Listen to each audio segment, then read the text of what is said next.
Hey, it's Vincent VYAU, and it is Wednesday, September 28th. Basically, two pieces of news I wanted to talk about. First off, Star Trek The Next Generation is coming out on Blu-ray. It's been rumored for a while because they gave the rights to stream it on both Netflix and Amazon Prime.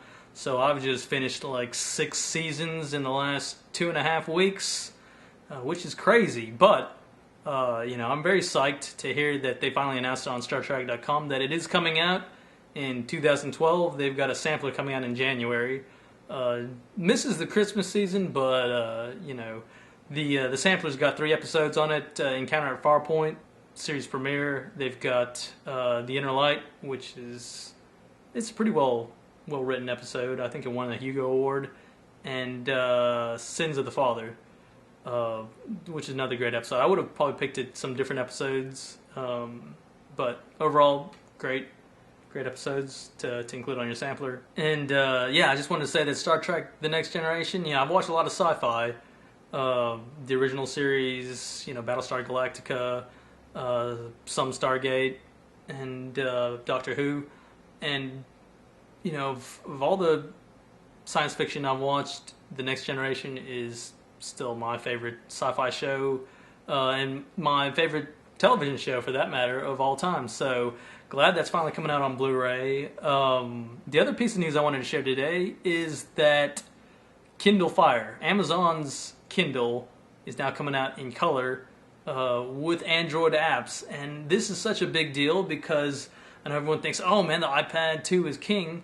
At $500, iPad 2 blows away most, if not all, of the competition. I think Samsung's Galaxy 2 gives it a little bit of a run, but I mean, in the end, it's still, you can't beat the iPad 2 at $500.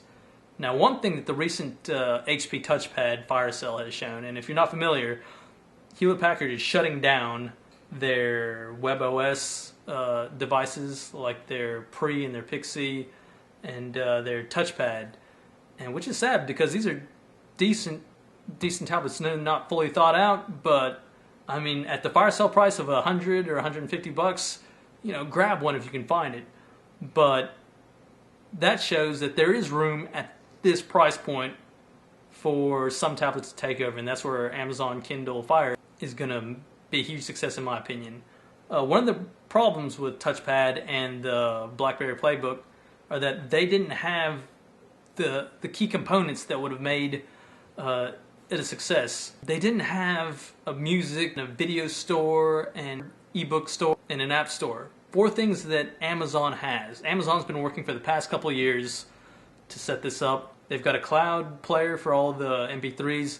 Amazon Prime subscribers, such as myself, get to stream video included with their membership. Amazon's got the largest ebook library out there, which is where Apple still needs to do some work. And Amazon's got Android, which is the only other mobile app store that could compete with what Apple's got. I mean, Apple's got an amazing library of apps.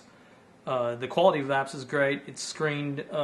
That's part of the problem with the touchpad also, is the WebOS app store is just very, very lacking. There are a few good games on it, a few decent apps, but overall it's just got a bunch of garbage on it, which is where Amazon, at this $200 range, it's going to be a success. And I know that because I want one. I've used the iPad 2, and the touchpad. Still, I want to get this Amazon Kindle Fire because it's an Android tablet priced at $200 that's like, 7-inch diagonal screen. It's small enough to fit in your handbag, man bag, or whatever else. I don't carry any of those yet. If you're a city goer and you ride the subway, or you take some road trips, obviously don't drive and use a tablet because there's no such thing as a hands-free tablet.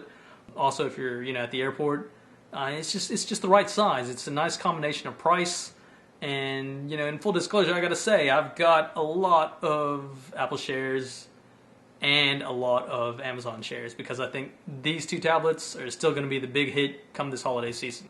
And that's it for today. The links to the Star Trek Next Generation teaser and the Amazon Kindle Fire are in the description below. Let me know what your favorite science fiction series is because, if it's something I haven't seen, I'd like to check it out. And that's it. Thanks for watching.